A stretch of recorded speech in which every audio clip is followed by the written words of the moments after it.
읽어주는 사건 사고. 괜히 찜찜해지는 이야기. 새아버지를 신고한 딸 며칠 뒤 주검으로 발견됐다. 가족 안에서 벌어진 참혹한 공모. 딸이 의붓아빠를 신고한 지 한 달. 그녀는 싸늘한 주검으로 돌아왔습니다. 그리고 그 끔찍한 계획엔 신모가 있었습니다. 2019년 5월 7일 전남 무안. 한 중학교 1학년 여학생의 시신이 저수지에서 발견되며 온 국민을 충격에 빠뜨린 끔찍한 사건이 드러났다. 피해자는 자신의 의붓아버지를 성범죄로 신고한 지 불과 한 달도 되지 않아 세상을 떠났다. A양은 초등학교 3학년이던 2015년 부모의 이혼 후 친모와 함께 살게 됐다. 하지만 새로 구성된 가정에서도 폭력은 멈추지 않았다. 의붓아버지 김씨로부터 학대를 당했다는 아동의 진술에 따라 학교와 아동보호기관이 개입했지만 결과는 상담 조치에 그쳤다. 피해 아동에게 실질적인 보호처는 제공되지 않았다.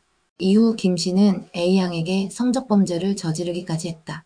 부적절한 메시지 전송과 신체 사진 공유, 성폭행 시도까지 있었다. 결국 A양은 2019년 4월 9일 친부에게 용기 내어 피해 사실을 알렸고 친부는 김씨를 경찰에 신고했다. 그러나 이 신고는 A양의 삶을 뒤흔들게 된다. 신고 사실을 알게 된 친모 유씨와 김씨는 분노했고 김씨는 A양 탓이라는 말을 반복했다. 친모는 딸의 호소를 외면한 채 남편의 주장에 동조했고 결국 살인을 계획하게 된다. 범행 이틀 전 친모는 병원에서 수면제를 처방받는다. 그리고 사건 당일 전남 목포에 있던 A양에게 공중전화를 통해 연락해 차량으로 불러낸다. 김씨는 미리 청테이프와 마대 등을 구매해 범행 도구를 준비했다. 두 사람은 A양에게 수면제를 탄 음료를 건넸고 차 안에서 졸고 있는 A양을 무안군 한적한 지역으로 데려가 목을 졸라 살해했다.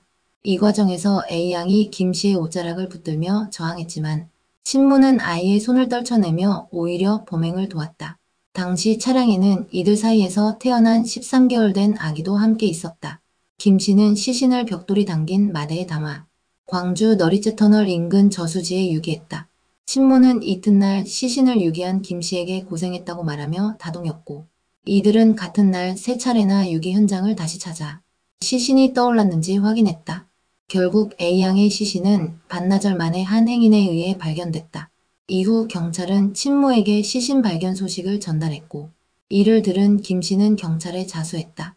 처음 두 사람은 입을 맞춰 김씨의 단독 범행을 주장했다. 하지만 수사가 진행되면서 친모도 현장에 있었던 사실이 드러났고 친모는 남편이 무서워 말리지 못했다고 진술했으나 김씨는 검찰 조사에서 아내가 범행을 유도했고 오히려 내가 아들을 위해 범행을 말리려 했다고 반박했다. 친모는 수면제를 직접 준비했고 A양을 불러낸 것도 그녀였다. 현장에서는 김씨에게 물티슈를 건네며 피를 닦도록 했다는 진술도 나왔다. 검찰은 두 사람 모두를 살인 공동정범으로 기소했고 법원은 친모에 대해 전 남편에게 고소 취하를 요구하고 딸에게는 비난 메시지를 보냈으며 우울감을 호소하면서도 범행 당일 적극적으로 움직인 점 등을 고려할 때 살인을 주도했다고 판단된다고 판시했다. 1심 재판부는 두 사람에게 각각 징역 30년을 선고했다. 항소심에서도 판결은 뒤집히지 않았다.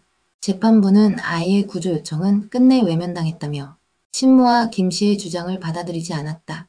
두 사람은 상고했지만 대법원은 판결을 그대로 확정했다. 이 사건은 가정 내에서 벌어지는 폭력과 성범죄가 제대로 제지되지 않을 경우 어떤 참극으로 이어질 수 있는지를 보여준다. 무엇보다 피해 아동이 보호받을 수 있는 제도적 안전망이 부재했다는 점, 그리고 그 누구보다 아이를 보호해야 할 어머니가 오히려 범행에 가담했다는 점에서 깊은 사회적 분노를 일으켰다. 아이의 구조 요청은 여러 번 있었습니다. 하지만 아무도 그 아이를 진짜로 지켜주지 않았습니다. 이 사건이 남긴 찜찜함, 여러분은 끝까지 외면할 수 있으신가요? 찜찜함은 무시해서는 안 될 신호입니다. 이상 괜히 찜찜해지는 이야기였습니다.